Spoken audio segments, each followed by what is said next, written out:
Bonjour, nous allons continuer aujourd'hui avec la série de cours d'enseignement introductif à la lecture en détail d'un cours en miracle que j'entrevois de faire un jour sur le modèle de ces vidéos-ci. Et aujourd'hui, nous voulons voir un cours en miracle représenté par deux émotions, à savoir l'amour et la peur. J'ai saisi l'occasion pour introduire d'abord le concept de la valence qui émaille tout le cours. Le concept de la valence parle du nombre de valeurs que peut prendre un attribut dans un système donné, dans une logique donnée. Dans cette optique, je vais parler du principe de l'univalence d'abord, qui énonce que toute proposition, tout attribut dans un système ne peut avoir qu'une seule valeur à la perfection dans la valeur parfaite. Une logique qui respecte ce principe est appelée univalente et c'est le cas de la logique de Dieu, du pur esprit qui est univalente, c'est-à-dire que chaque attribut dans la logique, dans la pensée de Dieu est maximal et il n'y a rien d'autre. Le principe de la bivalence énonce que toute proposition, tout attribut d'un système, d'une logique, ne peut avoir qu'une seule de deux valeurs qui peut être vraie ou fausse. C'est le cas de la logique de l'ego et du Saint-Esprit.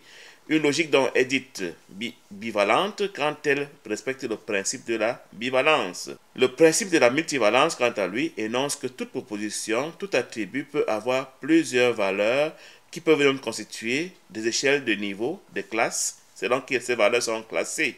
Une logique qui va respecter le principe de la multivalence va être dite multivalente. Le premier principe d'un cours à miracle énonce que le pur esprit est univalent, tandis que l'ego est bivalent dans la mesure où il établit la séparation ou la peur comme la valeur opposée à l'unité parfaite ou l'amour parfait. Nous voulons donc voir aujourd'hui un cours à miracle symbolisé par les émotions et nous allons d'abord définir c'est quoi une émotion. Une émotion est une réaction affective transitoire d'assez grande intensité qui est habituellement provoquée par une stimulation venue de l'environnement. Je voudrais préciser que les émotions sont ressenties dans l'esprit, donc il y aura autant d'émotions que l'esprit accepte des valeurs. Contrairement au corps que nous croyons réel, qui lui aussi peut avoir des émotions, mais cette fois-là, puisque le corps lui est multivalent, il aura plusieurs émotions. Donc concrètement parlant, le pur esprit étant univalent, il ne reconnaît qu'une seule émotion qui est l'amour parfait. Et l'amour parfait dans ce cas est forcément maximal. Le Saint-Esprit et l'ego sont bivalents. Ça veut dire qu'ils reconnaissent deux valeurs, deux émotions, l'amour parfait et la peur pour le Saint-Esprit, tandis que l'ego, lui, reconnaît l'amour imparfait et la peur. Dans les deux cas, la peur est le complémentaire de l'amour imparfait, tandis que l'amour parfait n'a pas de complémentaire. Concrètement parlant, la différence entre le Saint-Esprit et l'ego est la suivante. Le Saint-Esprit reconnaît que la peur n'est pas réelle, alors que l'ego croit que la peur est réelle. C'est pour ça que le Saint-Esprit, lui, reconnaît l'amour parfait et la peur comme irréelle, tandis que l'ego reconnaît l'amour imparfait et la peur comme étant réelle. En ce qui concerne l'humain qui est sous l'impulsion trompeuse de l'ego et qui donc est multivalent, lui, il distingue plusieurs émotions parce que c'est l'ego qui le lui raconte. Ainsi, la peur, selon le Saint-Esprit d'ego, va rassembler des tas d'émotions telles que l'abandon, l'accablement, l'agitation, l'agonie, l'agressivité, l'amertume, l'anxiété, l'appréhension, l'aversion, le chagrin, la colère, la confusion, la contestation, la crainte, la critique, la cruauté, le découragement, le dégoût, le déplaisir, la dépression, le désarroi, le désespoir, la détresse, la domination, l'écrasement, l'effroi, l'embarras, l'exaspération, la férocité, la fragilité, la frustration, la furie, la haine, la honte, l'horreur, l'humiliation, l'hystérie, l'impatience, l'inquiétude, l'insatisfaction, l'insécurité, la liste est longue. Toutes ces émotions, l'ego appelle ça simplement la peur, le Saint-Esprit appelle ça simplement la peur. L'ego les prend pour réelles, le Saint-Esprit sait qu'elles ne sont pas réelles, tandis que le pur esprit ne les reconnaît même pas, parce que le pur esprit est univalent, le Saint-Esprit et l'ego étant ambivalents. Ils reconnaissent la peur, mais l'un reconnaît que la peur n'est pas réelle, c'est le Saint-Esprit, alors que l'ego croit que la peur est réelle et il croit donc que nous sommes vraiment la peur quand on n'est pas l'amour. Ainsi, l'univers étant une idée, il est symbolisé par deux émotions que sont l'amour ou la peur.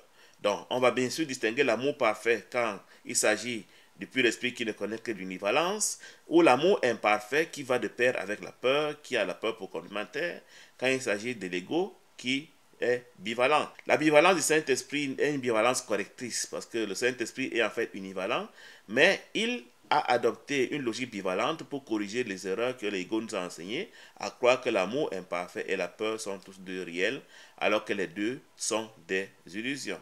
La réalité est donc amour parfait et elle est le ciel. Dans la réalité, c'est-à-dire au ciel, Dieu et le Christ sont tous deux amour parfait et ils ne connaissent aucune autre émotion. Ils ont la logique univalente. L'amour parfait symbolise de ce fait l'unité parfaite ou le pur esprit réel, c'est-à-dire le ciel. Donc au ciel, il n'y a que l'amour parfait et l'amour parfait est la seule émotion qui est reconnue au ciel parce que les entités du ciel, le Christ, Dieu, sont toutes amour parfait, sont toutes univalentes, leur émotion est maximale et il n'y a rien d'autre.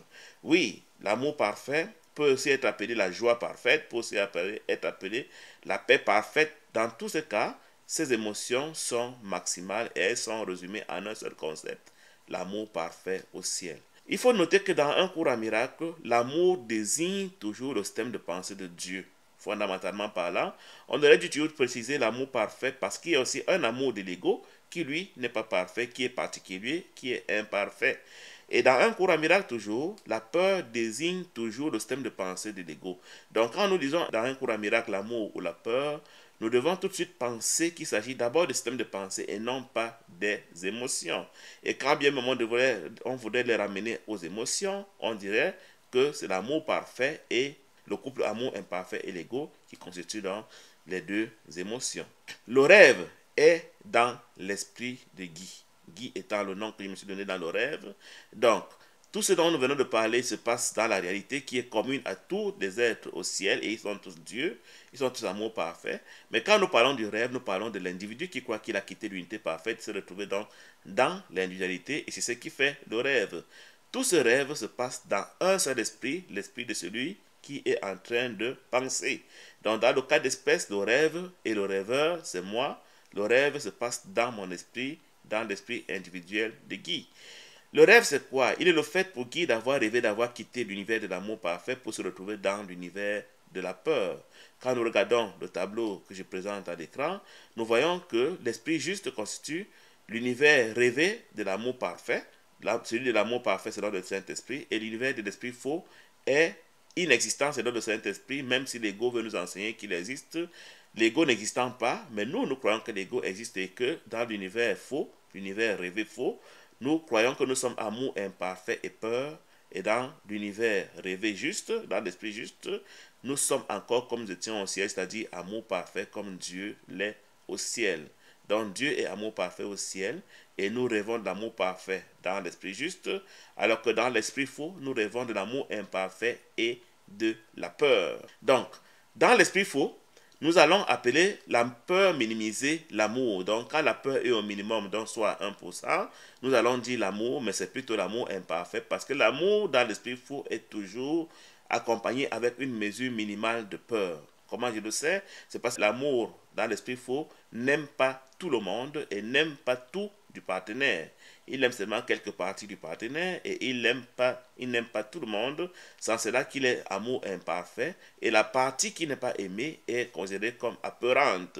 C'est pour cela qu'il y a toujours une dose de peur dans l'amour selon l'esprit faux, dans l'amour imparfait. Si bien que l'amour imparfait ou le couple amour-peur dans l'esprit faux peut être échelonné et porter différentes désignations. Donc, l'amour imparfait de Guy dans le rêve est en fait peur de Dieu. Parce que Guy sait que s'il aime parfaitement, il va se retrouver comme par enchantement au ciel. Donc, pour ne pas se retrouver même par hasard au ciel, Guy a inventé dans son rêve l'amour imparfait qui garantit qu'il y ait toujours un peu de levain, qui fait lever toute la pâte, qui ait toujours un peu de peur, qui fait qu'il ne peut pas se retrouver d'une manière inattendue dans l'amour parfait et rencontrer Dieu, ce qui n'est pas sa volonté. C'est pour cela que Guy, dans son rêve, s'accroche à l'amour imparfait pour ne jamais rentrer au ciel. Ça, c'est son espoir secret. Son amour est donc en fait peur de Dieu, parce que la logique bivalente qui gouverne l'ego établit que ce qui n'est pas amour parfait est peur. Donc, Quand Guy pense qu'il est amour, en fait c'est la peur. Et quand il pense qu'il est peur, c'est toujours la peur. C'est pour cela que pour le Saint-Esprit, fondamentalement parlant, l'amour imparfait, c'est-à-dire l'amour particulier et la peur, c'est la même chose. Selon la logique bivalente qui veut que ce soit amour parfait, soit c'est la peur. Donc, Guy a beau s'illusionner de dire qu'il a l'amour imparfait, mais en fait, pour le Saint-Esprit, c'est la peur. Et vraiment aussi pour l'ego, c'est la peur, même si nous voulons nous tromper de ce que c'est l'amour imparfait. L'amour parfait ou l'unité parfaite n'est possible qu'au ciel. Il devient le pardon dans l'univers de la peur. C'est-à-dire que quand Guy, parce que l'amour imparfait est impossible dans l'esprit faux, quand Guy voudrait exercer une ombre, un reflet de l'amour parfait, il appelle ça le pardon.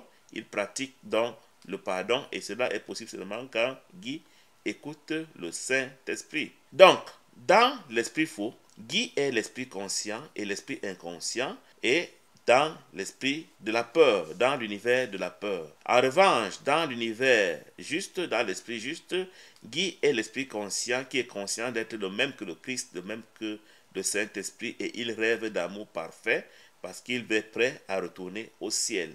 Donc, selon que je demeure dans l'esprit faux, où je crois que je suis divisé en un esprit inconscient et un esprit conscient, je suis gouverné par la peur que j'assimile à l'amour et à la peur, c'est-à-dire l'amour imparfait et à la peur. J'appelle ça dans le tableau le Guy apeuré. Il a peur, mais il croit qu'il est amour imparfait et peur. Alors que le Guy aimant, c'est le Guy qui ne croit plus au couple amour imparfait et peur, qui ne rêve plus que d'amour parfait, qui voit en tous ses frères l'amour parfait. Donc dans chaque cellule du tableau, nous parlons en fait du regard que Guy porte sur chacun de ses frères. Donc il peut porter sur ses frères un regard qui est composé d'un couple amour imparfait et peur. Il peut aussi porter sur ses frères dans l'esprit juste un regard qui a pour valeur l'amour parfait. Guy est une illusion quand il croit que un de ses frères est amour et peur. Dans ce cas, il peut être un corps et croire qu'il est un corps. C'est ce qui est le cas maintenant pour moi, parce que je n'aime pas parfaitement tous mes frères. Je crois que certains sont amour et d'autres sont peur. C'est-à-dire que je les attribue toujours une mesure d'amour, une mesure de peur. C'est pour cela que je ne suis pas encore illuminé et que je suis encore apparemment un corps qui est apparemment ici. Quand je serai illuminé, parce que j'aurai reconnu qu'aucun de mes frères n'est plus amour, peur et que tous sont amour parfait, et que je l'aurai rêvé ainsi, c'est alors que je serai illuminé, que je saurai que je suis le même que le Christ, que je saurai que je suis le même que le Saint-Esprit. Dans l'intérim, donc, l'individualité est applicable dans le rêve de Guy, c'est-à-dire que Guy donne un couple amour-peur à chacun de ses frères. Il croit que certains sont plus amour, d'autres sont plus peur. Quand il rencontre quelqu'un qui est apparemment bizarre, il dit celui-là, il est peur. Quand il rencontre une dame qui lui fait un clin d'œil d'amour, il dit celle-là, elle est amour. Bref, il croit que ses frères sont pour les uns amour imparfait et pour les autres ils sont peur. Je répète, l'amour imparfait vient de ceci que Guy n'est pas capable d'aimer tout le monde pareil. Il aime certains plus que d'autres et même ceux qu'il dit aimer, il ne les aime pas entièrement, il les aime en partie. Donc ce sera l'amour imparfait. L'amour parfait rêvé signifie donc que la création, le frère est le Christ, le pur esprit, qu'il est illuminé selon Guy. Donc, cet amour parfait rêvé se passe dans l'esprit de Guy, je le répète et j'insiste, le rêve se passe toujours dans l'esprit individuel. Donc, quand Guy rêve d'amour parfait, ça veut dire qu'il rêve que tous ses frères sont amour parfait et qu'aucun d'eux n'est amour imparfait, donc aucun d'eux n'est peur. Donc, pour me résumer, par exemple de ce tableau, j'ai dit que la colonne de gauche symbolise l'univers de l'amour parfait rêvé, c'est-à-dire que c'est la colonne qui donne l'état d'esprit de Guy quand il écoute le Saint-Esprit, et dans ce cas, il se rend compte que le pur esprit, le Saint-Esprit est toujours amour parfait, que l'ego est inexistant dans l'esprit juste, et que lui-même, il est amour parfait, et il pense que tous ses frères sont amour parfait, et même quand il est aimant, il est toujours amour parfait. En revanche, dans la colonne de droite, qui est la colonne de l'esprit faux, le Saint-Esprit est inexistant dans l'esprit faux. L'ego n'a jamais existé nulle part dans les deux esprits. C'est un fantasme. Alors que Guy pense que ses frères sont amour imparfait et peur. À chacun d'eux, il accorde une valeur. Et donc, Guy est dans ce cas inexistant. Quand il est aimant dans l'esprit faux, Guy est inexistant. Donc, aussi longtemps que Guy attribue une valeur amour-peur à un de ses frères, il se devient lui-même Guy apeuré et il ne peut plus être le Guy aimant. Il peut être soit Guy apeuré, soit Guy aimant en vertu de la logique de la bivalence qui régit l'esprit apparemment séparé. L'absence de jugement, ce sera le fait pour Guy de considérer que il n'y a pas d'émotion à avoir par rapport à son frère. Donc, quand le Guy aimant dit que son frère est inexistant dans l'esprit faux, ça veut tout simplement dire qu'il n'accorde aucune émotion à l'occurrence de son frère dans l'esprit faux. Il ne juge jamais le corps. L'occurrence qui est dans l'esprit faux, en l'occurrence ici, c'est le corps. Donc, ça veut dire que Guy ne juge jamais le corps de son frère, ce que son corps fait dans le monde. C'est ça, l'absence de jugement. Elle signifie donc que, pour Guy, son frère n'est pas dans l'univers concerné. Donc si Guy ne juge pas son frère dans ce qu'il a d'illusoire dans son corps, ça veut dire que pour lui, son frère n'est pas un corps, son frère n'est que dans l'esprit juste. Les couples amour-peur qui ne sont pas l'amour parfait rêvé ou l'amour parfait réel ne sont pas réels. Donc, quand Guy ne pense pas que son frère est amour parfait, il fait de son frère automatiquement une illusion qui est amour imparfait et peur. Donc, c'est ça qui fait que l'ego semble exister. L'ego n'existe pas, si nous regardons bien la colonne de gauche, mais parce que Guy pense qu'un seul de ses frères est amour imparfait et peur, du coup, il s'imagine que l'ego est existant. C'est ça qui donne l'illusion de l'existence de l'ego. Le pardon quantique sera donc le fait pour Guy de remplacer un couple amour-peur dans l'esprit faux par l'absence de jugement. Donc, quand Guy cesse de juger le corps de son frère, quand Guy cesse de penser que son frère est amour imparfait et peur, ce sera le pardon quantique. Et dans ce cas, il prend conscience de ce que son frère est amour parfait dans l'esprit juste, du moins amour parfait rêvé. Ce sera le pardon quantique. Dans le jugement, ça sera le fait pour Guy de penser que son frère est amour imparfait et peur. C'est-à-dire que quand je dis aimer ma femme, mes enfants, mon ami, au sens humain, il n'y a pas pire jugement qu'on peut prononcer contre quelqu'un parce qu'on est en train de déclarer qu'il est une illusion. C'est ce que le cours appelle la relation d'amour particulière ou l'amour particulier. Donc l'amour particulier, selon un cours en miracle, est le piège le plus grand que nous nous sommes tissés contre nous-mêmes pour ne pas être illuminés en aimant les uns plus que les autres et en aimant même ce que nous disons aimer seulement en partie. C'est ça le jugement. Donc, quand un courant miracle emploie le mot jugement, ce sera toujours dans ce sens. Nous avons souvent cru que le jugement, c'est porter critique, c'est dire des méchancetés. Non, le jugement, c'est avoir une relation particulière avec notre prochain, s'estimer qu'il est meilleur ou différent des autres, qu'il est moindre, qu'il est plus aimé, ainsi de suite. C'est ça, le jugement. C'est en cela que nous l'excluons de notre salut. Et naturellement, quand nous l'avons exclu, nous aussi nous sommes exclus. La justesse d'esprit, c'est un concept dont se sert un cours à miracle. Je vais répéter. Elle ne concerne que l'esprit faux, elle ne concerne que l'univers de la peur. Donc, c'est le flash d'instant pendant lequel je perçois mon frère comme le Saint-Esprit, c'est-à-dire que je ne lui accorde plus un couple amour-peur, mais je lui reconnais qu'il est l'amour parfait, c'est-à-dire qu'il est inexistant dans l'esprit faux. C'est ça, la justesse d'esprit. Il va sentir donc que la fausseté d'esprit est le fait d'avoir pour mon frère l'idée qu'il est un couple amour-peur, amour imparfait et peur dans l'univers de la peur, dans l'esprit faux. Quand l'univers de la peur n'a plus de jugement, quand Guy ne juge plus jamais aucun de ses frères, alors Guy est illuminé parce que tous ses frères sont selon lui amour parfait. Et quand le corps de Guy illuminé décède, Guy se retrouve au ciel où il demeure à jamais dans l'unité parfaite avec Dieu et il ne fera plus jamais semblant de se réincarner. L'amour parfait rêvé, je le dis, est impossible dans l'univers de la peur parce que l'amour parfait bannit la peur. Dès qu'il y a perfection, il n'y a plus rien d'autre. Nous l'avons dit, la perfection est du domaine de l'univalence.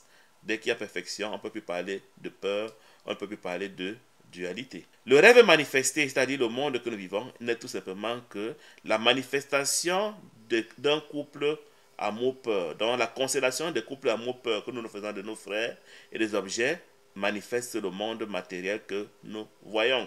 Et l'esprit juste aussi est la manifestation de la constellation de l'amour parfait que nous attribuons à nos frères dans l'esprit juste et ils forment donc le monde réel.